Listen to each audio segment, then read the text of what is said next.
بسم اللہ الرحمن الرحیم۔ آن لائن لیکچر سے میں ہوں محمد احسان الحق۔ عزیز طلبہ، مجھے یقین ہے آپ اپنے گھروں میں خیر و عافیت کے ساتھ ہوں گے اور انشاءاللہ اللہ رب العزت ہمیشہ آپ کو خیر و عافیت میں رکھے گا۔ عزیز طلبہ، آج کا ہمارا لیکچر حصہ نظم پہ ہے۔ حصہ نظم سیکنڈ ایئر میں 15 نمبر کا اس سے پیپر آتا ہے۔ 5 نمبر کا نظم کا خلاصہ لکھنا ہوتا ہے۔ 10 نمبر کی نظم کی تشریحات کا سوال آتا ہے۔ نظم کی تشریحات میں 2 نمبر کے حوالہ متن آتا ہے جس میں نظم کا عنوان اور شاعر کا نام تحریر کرنا ہوتا ہے۔ ہر نظم سے صرف 2 جو شعر ہیں وہ پیپر میں آتے ہیں۔ ان 2 اشعار کی آپ نے تحریر کرنی ہے۔ ایک شعر 4 نمبر کا ہے، دوسرا شعر بھی 4 نمبر کا ہے۔ اب لکھتے وقت آپ نے ایک شعر کو بیٹا 2.5 سے 3 صفحات پر لکھنا ہے، اس کی تشریح کرنی ہے۔ ایک شعر کی تشریح میں 2 سے 3 اشعار آپ حوالہ جات کے دیں۔ 2 سے 3 آپ کوئی بھی، چاہے احادیث، چاہے آیات یا ان کے تراجم، کوئی اقوال زرعی، کوئی مثال، کوئی واقعہ آپ تحریر کر کے اپنی تشریح کو مدلل بنا سکتے ہیں۔ تو عزیز طلبہ، ہماری حصہ نظم میں جو پہلی نظم ہے وہ حمد ہے، حمد باری تعالیٰ۔ حمد اس نظم کو کہتے ہیں جس نظم میں شاعر نے اللہ رب العزت کی حمد و ثنا بیان کی ہو۔ تو یہ جو حمد باری تعالیٰ ہے، اس کے شاعر ہیں مولانا ظفر علی خان۔ عزیز طلبہ، مولانا ظفر علی خان اپنے زمانے کے بہترین صحافی تھے، بہترین ادیب تھے، بہترین شاعر تھے۔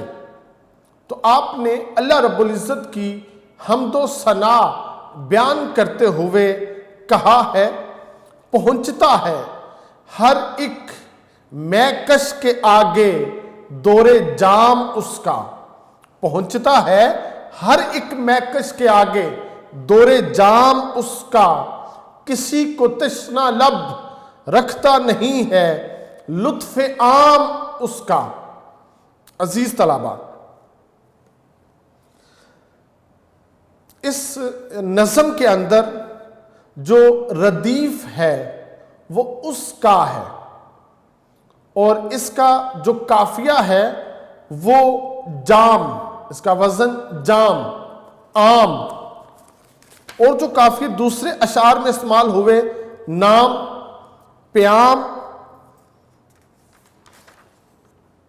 کام، تھام، کلام، تمام وغیرہ ہیں۔ عزیز طلبہ، سب سے پہلے تشریح کرتے ہوئے ہم الفاظ معانی اس کے کریں گے۔ پہنچتا ہے، کسی شخص کو اپنا رزق لینے کے لیے اللہ رب العزت کی لائن میں نہیں لگنا پڑتا۔ جہاں پہ انسان ہوتا ہے وہیں پہ اس کا رزق ہمارا خدا پہنچا دیتا ہے۔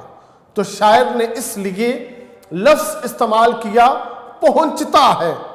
ہر ایک، تمام جتنی بھی اللہ رب العزت کی مخلوق ہیں، اس کا شاعر نے احاطہ کرنے کے لیے ہر ایک کا لفظ استعمال کیا۔ میکش، میں کہتے ہیں بیٹا شراب کو، میکش شراب پینے والا۔ یہاں پہ اس سے مراد ہے رزق کھانے والا۔ اللہ کی جتنی مخلوقات ہیں سب رزق لے کے اپنا اپنا وہ زندہ رہتی ہیں، اپنی زندگی کے تسلسل کو آگے بڑھاتی ہیں۔ تو شاعر نے اس لیے میکش کا ذکر کیا ہے۔ پھر آگے کیا، دورے جام، جام کہتے ہیں اس برتن کو جس برتن میں رزق آپ کے دسترخوان میں آپ کے سامنے آتا ہے۔ دورے جام، وہ جو برتن ہے جس میں رزق ہے وہ ٹھہرتا نہیں ہے، وہ دورے جام، وہ پلٹ پلٹ کے بار بار آپ کے سامنے آتا ہے۔ اللہ رب العزت اتنا بڑا رازق ہے کہ وہ ایک دفعہ آپ کو کھلا کے بھول نہیں جاتا، وہ بار بار آپ کے سامنے دورے جام کو لاتا ہے۔ دوسرے مصرے میں کسی کو تشنا لب، تشنا کہتے ہیں بیٹا پیاسے کو، لب کہتے ہیں ہونٹ کو، رکھتا نہیں ہے لطف عام اس کا، لطف کہتے ہیں مہربانی کو، عنایات کو، فضل کو، کرم کو، لطف عام اس کی عام مہربانی، اس کا عام فضل، کسی کو بھی پیاسا نہیں رکھتا۔ بیٹا اس شعر کا جو مفہوم ہے اس کو اپنی کاپیوں پہ نوٹ کر لیں۔ مخلوق خدا رحمت الہی سے محروم نہیں، یہ اس شعر کا بیٹا مفہوم ہے۔ تو مولانا ظفر علی خان، اللہ رب العزت جو رحیم ہے، جو کریم ہے، جو رب العالمین ہے، وہ تمام جہانوں کا پالنے والا ہے، اس کی حمد و ثنا ان الفاظ میں کرتا ہے کہ پہنچتا ہے ہر ایک میکش، اس کا جو دورے جام ہے وہ سب کی بارگاہ میں پہنچتا ہے۔ جو بھی ہر ایک میکش، جتنی بھی مخلوقات ہیں جو رزق کھانے والی ہیں، جو رزق لینے والی ہیں، ان کے سامنے اس کا دورے جام پہنچتا ہے۔ یہاں پہ بتانا ضروری ہے، ہر ایک خدا کی جتنی مخلوقات ہیں بیٹا، ہماری نگاہوں کے سامنے انسان ہیں وہ رزق لیتے ہیں، حیوانات ہیں وہ بھی رزق لیتے ہیں، جو پرندے ہیں وہ بھی رزق لیتے ہیں، سمندر میں جتنی مخلوقات ہیں وہ بھی رزق لیتی ہیں، ہواؤں میں جتنی مخلوقات ہیں یہ بھی رزق لیتی ہیں۔ تو بیٹا اس سے زیادہ جو ہوا ہے یہ بھی اللہ رب العزت کی مخلوق ہے۔ اگر ہوا تازہ ہے، ہوا زندہ ہے، تو میرا خدا اس ہوا کو بھی اس کا رزق دیتا ہے جس کے ساتھ یہ زندہ ہے۔ یہ روشنی یہ بھی خدا سے اس کا رزق لیتی ہے جو اس کا رزق ہے، پھر یہ آگے روشنی پھیل جاتی ہے۔ یہ جو بیٹا زمین ہے یہ بھی خدا سے رزق لیتی ہے تو یہ زندہ ہے، اور پھر اس کے ساتھ اگر یہ زندہ ہے تو اس سے طرح طرح کے پھل، طرح طرح کے پھول نکلتے ہیں جس سے ہم لطف اندوز ہوتے ہیں۔ تو اللہ رب العزت کی جتنی مخلوقات ہیں، چاہے کوئی پتھر ہے، چاہے کوئی ذرہ ہے، وہ خدا سے رزق لیتا ہے۔ تو شاعر نے ہمارے توکل کو مضبوط کرنے کے لیے یہاں پہ یہ شعر تحریر کیا ہے، اور وہ کہتا ہے کہ وَرَحْمَتِي وَسِعَتْ كُلَّ شَيْءٍ، اللہ رب العزت اتنا رحیم ہے کہ اس کی رحمت نے کائنات کی ہر چیز کو ڈھانپا ہوا ہے، اس کا احاطہ کیا ہوا ہے۔ تو عزیز طلبہ، ہمارا توکل مضبوط ہونا چاہیے کہ ہم اس کی دنیا میں زندہ ہیں اور اس کی رحمت کے سائے میں ہم اپنی زندگی کے ایام بتا رہے ہیں۔ اور پھر کہہ دیا گیا وَهُوَ خَيْرُ الرَّازِقِينَ، اللہ تو وہ ہے جو سب سے بہتر رزق دینے والا ہے۔ چاہے کوئی ادنا مخلوق ہو، چاہے کوئی اعلیٰ و ارفع مخلوق ہو، خدا سب کو رزق دیتا ہے۔ خدا چیونٹی کو بھی اس کا رزق عطا کرتا ہے۔ وہی جوہر ہے دو عالم کے سارے آئینوں کا، وہی جوہر ہے دو عالم کے سارے آئینوں کا، وہی پتھر میں کیڑے کو غذا پہنچا رہا ہے۔ تو عزیز طلبہ، واللہ خیر الرازقین، اللہ رب العزت جو ہے یہ بہتر رزق دینے والا ہے۔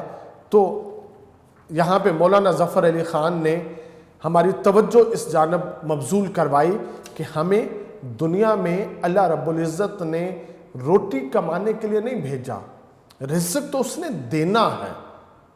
اس نے ہمارے کندھوں پہ جو ذمہ داریاں ڈالی ہیں، ہمیں جو خلیفۃ اللہ بنایا ہے، ہمیں جو اشرف المخلوقات بنایا ہے، ہم نے اپنے جو ہمارے کام ہیں ہم نے وہ سر انجام دینے ہیں، ہم نے اس مقصد کو پورا کرنا ہے جس مقصد کے لیے خدا نے ہمیں دنیا میں بھیجا ہے۔ خدا تو وہ ہے جو کسی کو تشنا لب رکھتا نہیں ہے، اس کی عام مہربانی ہے، وہ سب کے لیے ہے، اپنوں کے لیے بھی ہے، غیروں کے لیے بھی ہے۔ وہ کسی کو دے کے آزماتا ہے، کسی کو لے کے آزماتا ہے، مگر وہ تقسیم سب میں کرتا ہے، سب کو عطا کرتا ہے۔ تو عزیز طلبہ، یہاں پہ جو توجہ طلب بات ہے وہ یہ ہے کہ اللہ رب العزت کسی کو بھی تشنا لب نہیں رکھتا۔ تو اس کے اوپر کچھ لوگوں نے ریسرچ کی ہے، کہتے ہیں جب سے کائنات بنی ہے آج تک کوئی انسان بھوک کی وجہ سے، رزق کی کمی کی وجہ سے وہ دنیا سے رخصت نہیں ہوا۔ اگر کوئی شخص بھی اس وجہ سے مر جائے، دنیا سے چلا جائے، تو پھر اللہ رب العزت کے رازق ہونے پہ آواز اٹھے گی۔ تو کیا ہے؟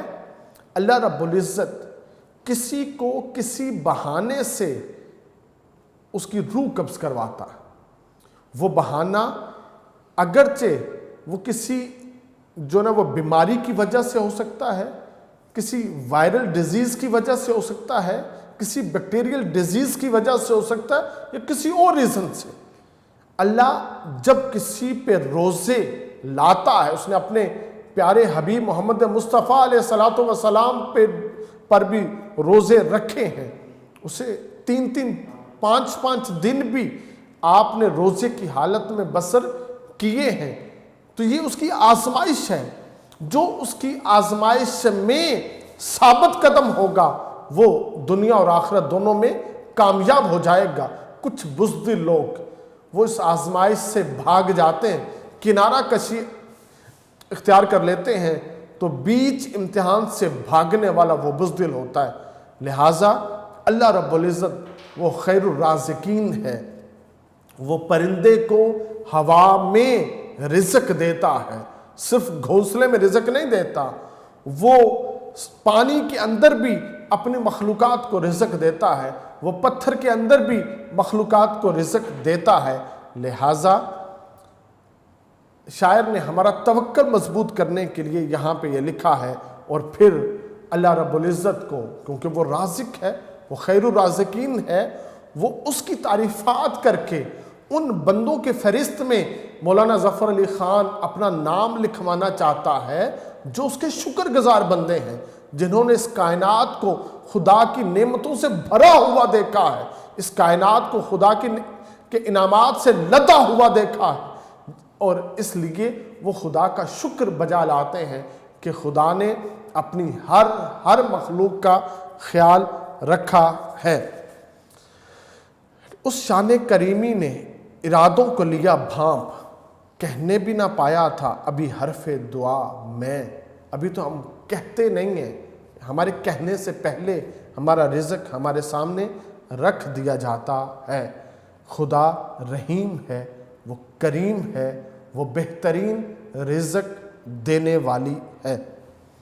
دوسرے شعر میں عزیز طلبہ مولانا ظفر علی خان کہتے ہیں، گواہی دے رہی ہے اس کی یکتائی پہ ذات اس کی، دوئی کے نقش سب جھوٹے ہے سچا ایک نام اس کا۔ اب یہ جو دوسرا شعر ہے اس کا مفہوم بیٹا یہ ہے کہ اللہ جیسی کوئی شے نہیں ہے، اللہ جیسی کوئی شے نہیں، لیسا کمثلہ شیء، اس جیسی اللہ رب العزت جیسی کائنات کی کوئی چیز نہیں، یہ اصول ہے۔ تو شاعر نے کہا گواہی شاہد ہے، گواہ دے رہی ہے، گواہی دے رہی ہے اس کی یکتائی پہ۔ یکتائی بیٹا کہتے ہیں وحدت کو، توحید کو، اکیلے کو، اس کی جو شان وحدت ہے نا اس پہ گواہ ہے۔ کیا چیز گواہ ہے؟ اسی کی ذات، اللہ کی ذات اس کے ایک ہونے پہ گواہ ہے۔ دوئی کے نقش سب جھوٹے، جو دوئی دوسرا جو توحید کی ضد ہے نا، توحید کی ضد دوسرا یہ شرک ہے۔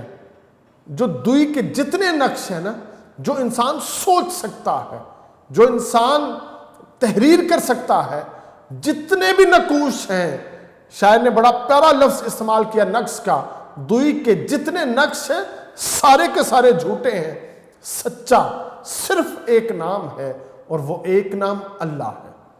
عزیز طلبہ، شاعر نے یہاں پہ عقیدہ توحید کا تذکرہ کیا ہے۔ اللہ رب العزت وحدہ لا شریک ہے، وہ اکیلا ہے، اس کا کوئی ثانی، کوئی اس کا شریک نہیں ہے۔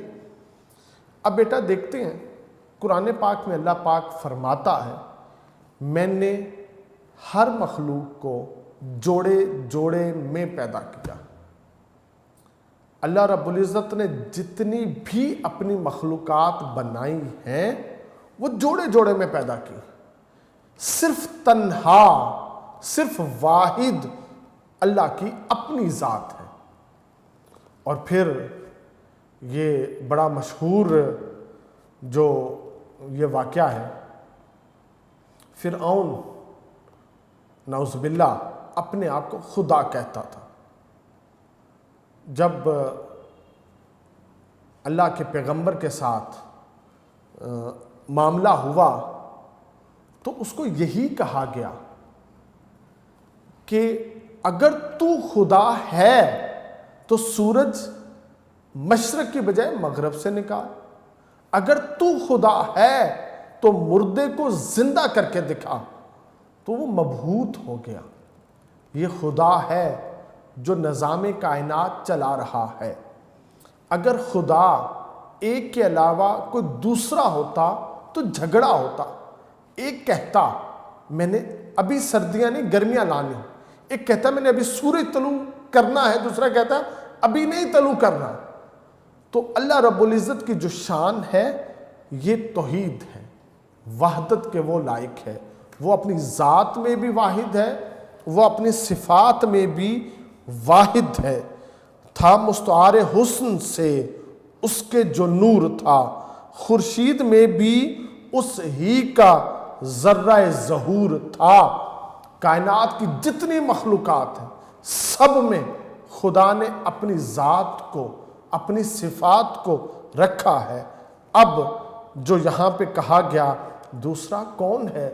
جہاں تو ہے کون جانے تجھے کہاں تو ہے، کیونکہ اللہ رب العزت اپنی ذات اور صفات کے اعتبار سے بھی وہ عرش کرسی پر متمکن ہے، کوئی نہیں جانتا وہاں پہ کوئی دوسرا ہے یا نہیں ہے۔ وحدت میں تیری حرف دوئی کا نہ آ سکے، وحدت میں تیری حرف دوئی کا نہ آ سکے، آئینہ کیا مجال تجھے منہ دکھا سکے۔ تو یہاں پہ میر درد نے بھی اللہ رب العزت کے بارے میں کہا ہے وہ ایسا واحد ہے کہ اس کی مثل کائنات کی کوئی اور چیز نہیں ہے۔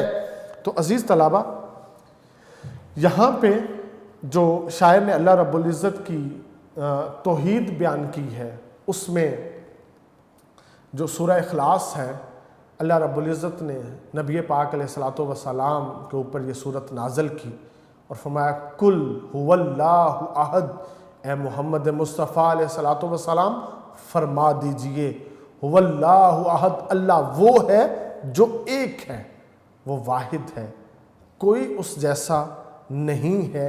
یہ جتنے بھی دوئی کے نقش بناتے ہیں یہ سارے کے سارے جھوٹے ہیں، سچا صرف اللہ رب العزت کا نام ہے۔ اللہ کے علاوہ کسی اور کو یہ شان جچتی نہیں ہے۔ جگ میں آ کر ادھر ادھر دیکھا، تو ہی آیا نظر جدھر دیکھا۔ عزیز طلبہ، اب مولانا ظفر علی خان کا شعر نمبر 3 ہم اس کی تشریح کرتے ہیں۔ شاعر کہتا ہے، ہر ایک ذرہ فضا کا داستاں اس کی سناتا ہے، ہر ایک جھونکا ہوا کا آ کے دیتا ہے پیام اس کا۔ سب سے پہلے اس کا مفہوم، ذرہ ذرہ کائنات میں قدرت خدا اور جلوہ خدا ہے۔ کائنات کے ہر ذرے میں قدرت خدا بھی ہے اور جلوہ خدا بھی ہے۔ اب اس کے مشکل الفاظ کے معنی کی طرف چلتے ہیں۔ ہر ایک ذرہ، یہ جتنے بھی ذرات ہیں فضاؤں کے، یہ داستان سناتے ہیں، یہ کہانی سناتے ہیں، اس اسم اشارہ ہے، اس مراد اس اللہ، اس کی خدا کی یہ داستان سناتا ہے۔ ہر ایک جھونکا، یہ جو ہوا کا جھونکا آتا ہے نا، جس میں ہمارے لیے آکسیجن ہے اور اس آکسیجن کے ساتھ ہم سانس لیتے ہیں اور سانس خارج کرتے ہیں، وہ جو ہوا کا جھونکا ہمیں جو پیام دیتا ہے وہ پیام خدا کا دیتا ہے کہ تمہارا خدا ہے، جس کی وجہ سے یہ ہوا موجود ہے اور اس کی وجہ سے تمہیں سانس آتا ہے اور تم زندہ ہو۔ رنگ تیرا چمن میں بو تیری، رنگ تیرا چمن میں بو تیری، خوب دیکھا تو باغباں تو ہے۔ تو عزیز طلبہ، یہاں پہ کائنات کے جتنے بھی ذرے ہیں یہ خدا کی تسبیحات بیان کرتے ہیں، خدا کی تحلیلات بیان کرتے ہیں۔ تو یہاں پہ جتنی بھی مخلوقات ہیں ان کی طرف سے جو خدا کا تعارف ہے وہ مولانا ظفر علی خان نے بیان کیا ہے کہ ہر شے اللہ کی تسبیح بیان کر رہی ہے۔ اللہ پاک فرماتا ہے کہ ہر شے اللہ کی تسبیح بیان کر رہی ہے۔ تو یہ آپ نے پرندوں کا جو چہچہانا سنا، آپ نے ہواؤں کی جو سرسراہٹ سنی ہے، آپ نے جو پانی کا بہنا دیکھا ہے، یہ جتنے بھی پہاڑ ہیں بلند و بالا، یہ جو زمین اس کی تہوں میں جو کچھ ہے، آسمان اس کی وسعتوں میں جو کچھ ہے، یہ سب کچھ ہمیں ہمارے خدا کا پیغام دیتے ہیں کہ تمہارا خدا ہے، جس کی وجہ سے تم اس کائنات کے اندر موجود ہو۔ اگر تمہارا خدا وہ تم کو اپنی داستان سناتا ہے، تم اس داستان تک اگر پہنچ گئے تو پھر تم خدا تک پہنچ جاؤ گے۔ یہ جو ذرات کی داستان ہے، یہ جو ہوا کے جھونکوں کی کہانیاں ہیں، یہ دراصل خدا کی آیات ہیں، خدا کی نشانیاں ہیں، اور یہ کن کے لیے ہیں؟ جو عقل والے ہیں۔ خدا تک پہنچنے کا یہ خوبصورت راستہ ہے۔ ہمیں اللہ پاک نے کائنات میں غور و فکر کرنے کی دعوت دی ہے۔ اللہ پاک نے ہمیں حکم دیا ہے، سیرو فی الارض، میری زمین میں سیر و سیاحت کرو۔ یہ جو سیر و سیاحت کا مقصد غور و فکر کرنا ہے۔ جب ہم کائنات میں غور و فکر کریں گے پھر کیا حاصل ہوگا؟ پھر ہم تسخیر کائنات کرنے کے قابل ہو جائیں گے۔ ہمیں یہ یقین آئے گا یہ کائنات ہمارے لیے بنائی گئی ہے، کائنات ہمارے سامنے مسخر ہے، تسخیر کائنات کی ساری طاقتیں خدا نے ہمارے وجود کے اندر ودیت کر رکھی ہیں۔ پھر جب ہمیں یہ علم حاصل ہوگا، صبح سے دوپہر، دوپہر سے شام، شام سے رات، اور رات اور دن کا آنا اور جانا، ہمیں اس سے جب نشانیاں ملیں گی تو پھر ہم سب کہہ دیں گے کوئی تو ہے جو نظام ہستی چلا رہا ہے، وہی خدا ہے۔ دکھائی بھی جو نہ دے، نظر بھی جو آ رہا ہے، وہی خدا ہے۔ اور عزیز طلبہ، جب کائنات پہ غور و فکر کیا علامہ اقبال رحمۃ اللہ علیہ نے، تو پھر علامہ اقبال نے بھی اپنے خدا کی بارگاہ میں عرض کیا، کبھی اے حقیقت منتظر نظر آ لباس مجاز میں، کہ ہزاروں سجدے تڑپ رہے ہیں میری جبین نیاز میں۔ حضرت علی شیر خدا رضی اللہ تعالیٰ عنہ سے کسی نے پوچھا کہ علی، تم جس کی عبادت کرتے ہو کیا تم نے اس کو دیکھا ہے؟ تو آپ فرماتے ہیں، میں جب تک خدا کا دیدار نہ کر لوں میں سجدے سے سر نہیں اٹھاتا۔ اب جو خدا کی داستان سمجھ کے قرب خدا میں پہنچ گیا، اس کو اللہ رب العزت نے بلند و بالا مقامات سے نواز دیا، اس کی آنکھوں سے تمام حجابات اٹھا دیے، وہ کائنات کے رازوں سے آگاہ ہو گیا۔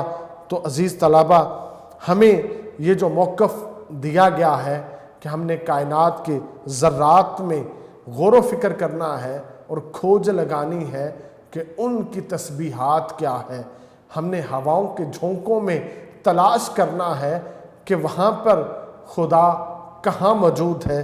جب ہم اس مقام اور مرتبے کو حاصل کر لیں گے، پھر اللہ رب العزت ہمیں وہاں پہ دکھائی دے گا جہاں پہ ہم اس کو دیکھنا چاہیں گے۔ پھر ہم یہ خلیفۃ اللہ اشرف المخلوقات کا صحرا اپنے سر پہ سجا لیں گے۔ تو عزیز طلبہ،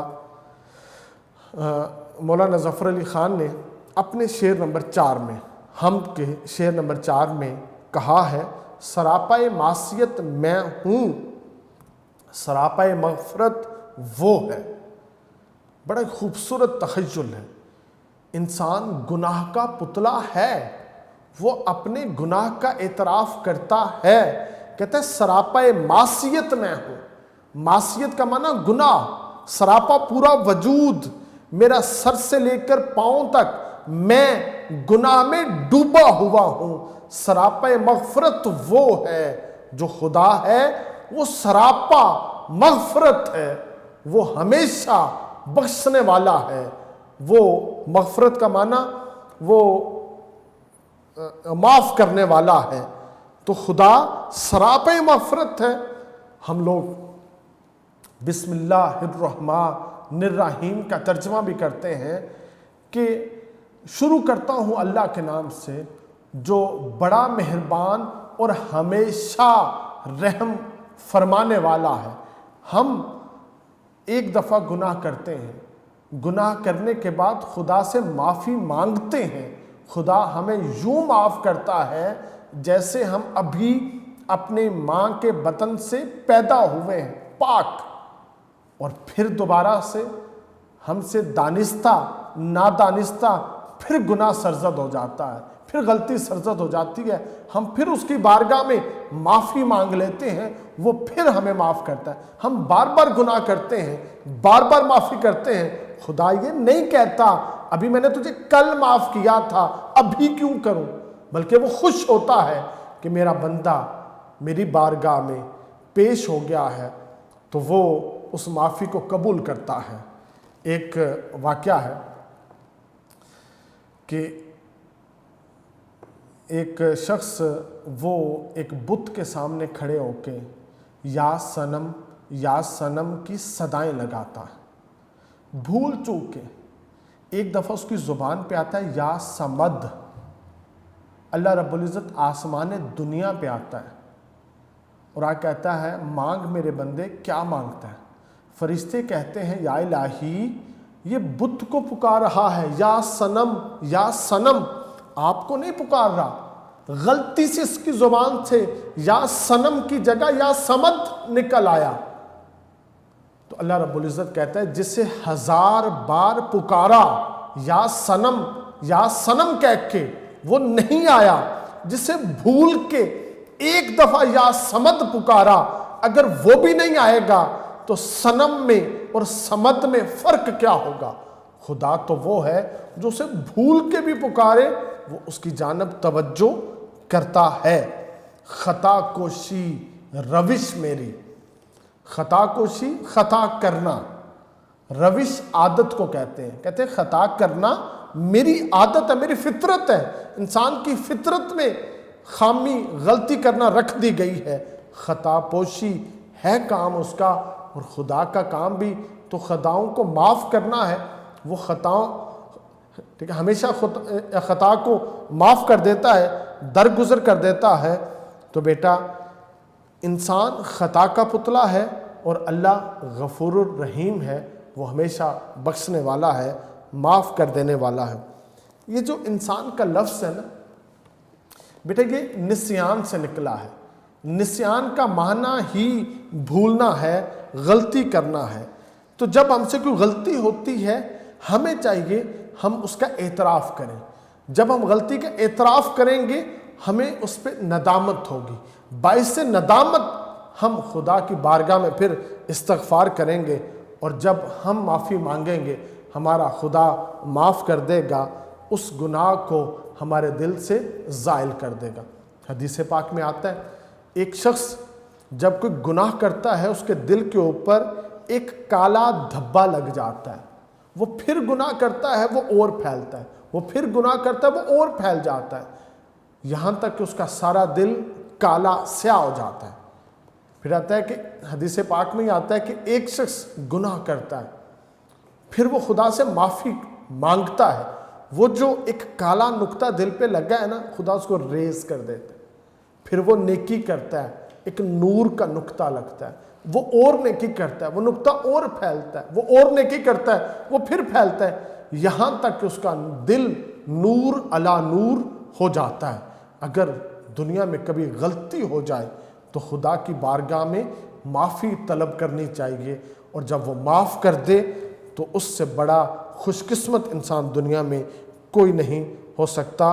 بندہ تو گناہ گار ہے، رحمان ہے مولا، بندہ تو گناہ گار ہے، رحمان ہے مولا، بندے پہ کرم کرنا تیری شان ہے مولا۔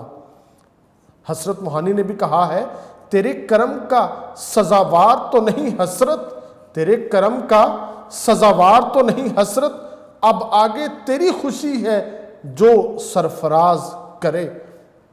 تو عزیز طلبہ یہ ریلیونٹ اشعار بھی میں نے آپ کو بتا دیے، اس کو بھی تحریر کریں، اس کو یاد کریں تاکہ آپ کی تشریح پختہ ہو۔ اسی موضوع سے ایک اور شعر لکھوا دیتا ہوں۔ عفو و خطا میں ضد ہو گئی تھی، عفو و خطا میں ضد ہو گئی تھی، وہ بھی نہ ہارے میں بھی نہ ہارا۔ تو بیٹا اللہ رب العزت تو اس طرح سے ہے، وہ ہمیشہ معاف کرتا ہے اور وہ اس معافی کو قبول کرتا ہے۔